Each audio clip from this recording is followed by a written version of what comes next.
अच्छा, ज़रा याद कीजिए कि आप आखिरी बार बीमार कब पड़े थे। हो सकता है आपको बुखार आया हो, खांसी हुई हो या फिर पेट दर्द हुआ हो और आप पूरे दिन कुछ भी नहीं कर पाए हों। ना ही आप ठीक से पढ़ाई कर पाए हों और ना ही खेल कूद पाए हों और खाना भी नहीं खा पाए होंगे। आमतौर पर ये इस बात का संकेत होता है कि आपका शरीर किसी बीमारी से, किसी रोग से लड़ रहा है। अच्छा, इंसानों में तो बीमारी के जो लक्षण होते हैं, उनके ज़रिए बीमारी पहचान आ सकती है। लेकिन क्या जानवर और पौधे वो भी हमारी तरह बीमार पड़ते हैं? बिल्कुल, वो भी हमारी तरह बीमार पड़ते हैं। उनकी भी तबीयत खराब होती है। और इस वीडियो में हम इसी बारे में बात करेंगे कि कौन सी बीमारियां हैं जो पौधों को और जानवरों को प्रभावित करती हैं। अच्छा, अब जल्दी से याद कर लेते हैं कि बीमारी या रोग क्या होता है। जब हमारे शरीर की सामान्य कार्य प्रणाली में कोई बदलाव आ जाए या कोई गड़बड़ी हो जाए, उसे हम रोग के रूप में परिभाषित करते हैं। आसान शब्दों में, जब हमारा शरीर सामान्य रूप से काम न कर पाए। और ये अक्सर रोगजनक या पैथोजेंस की वजह से होता है। ये ऐसे सूक्ष्म जीव होते हैं जो हमारे शरीर में घुस जाते हैं और बीमारी को पैदा करते हैं। अब ये जो रोगजनक होते हैं वो बैक्टीरिया भी हो सकते हैं, कवक भी हो सकते हैं और वायरस भी हो सकते हैं। और हमारी ही तरह जानवरों और पौधों पर भी रोगजनक हमला कर सकते हैं और बीमारियां फैला सकते हैं।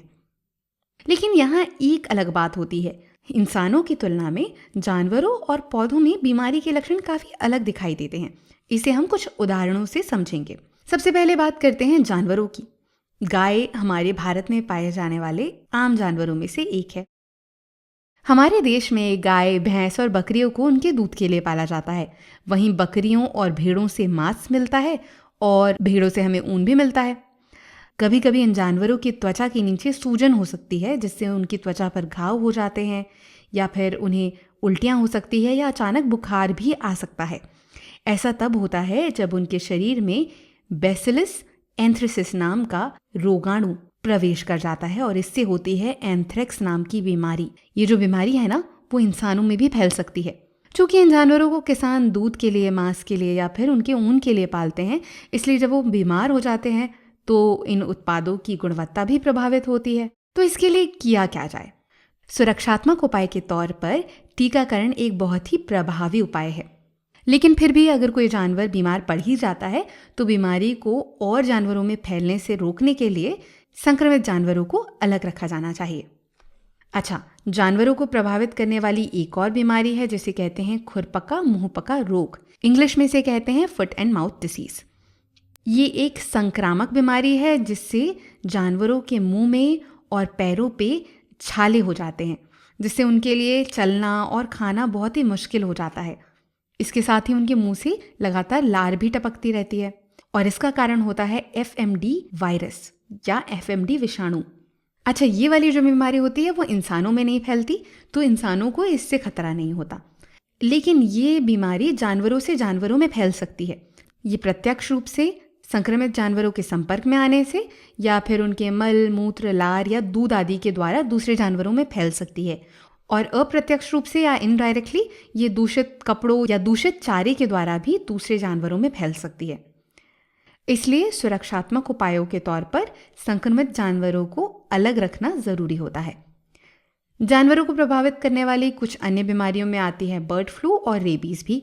बर्ड फ्लू जो है वो एक वायरल संक्रमण होता है जो कि पक्षियों में फैलता है, जिससे उन्हें खांसी या छींक आती है और उनके अंडे देने की क्षमता में भी कमी आती है। वहीं रेबीज कुत्तों में देखा जाता है।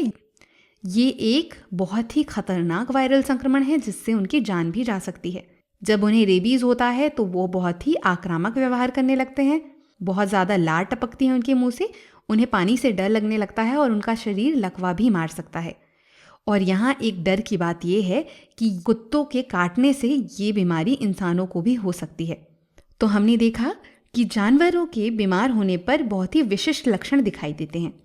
लेकिन वहीं पौधों की बात करें तो हमें ये कैसे पता चलेगा कि कोई पौधा बीमार है या स्वस्थ? जैसे मान लीजिए कि ये जो पौधा आपको दिखाई दे रहा है ये थोड़ा सा मुरझाया हुआ है, तो क्या ये बीमार है? नहीं नहीं, यहाँ सिर्फ पानी की कमी है। इसमें अगर हम थोड़ा पानी डाल देंगे तो ये खिल उठेगा। तो फिर पता कैसे चलेगा कि कोई पौधा बीमार है या नहीं? आपको ध्यान रखना है अजीब से दिखाई देने वाले धब्बों का। अगर आपको पौधों पर कोई ऐसे अजीब से आकार के धब्बे दिखाई दें तो आप समझ सकते हैं कि पौधे जो हैं वो स्वस्थ नहीं हैं, उन्हें कोई बीमारी हुई है। अच्छा, पौधों को प्रभावित करने वाली कुछ बीमारियों के बारे में जानते हैं। इनमें से एक है सिट्रस कैंकर। ये बीमारी नींबू या नींबू जैसे खट्टे फलों में होती है। इनके ऊपर कई बार ऐसे उभरे हुए भूरे रंग के धब्बे दिखाई देते हैं। इससे आप पहचान सकते हैं कि पौधे को सिट्रस कैंकर नाम की बीमारी हो गई है।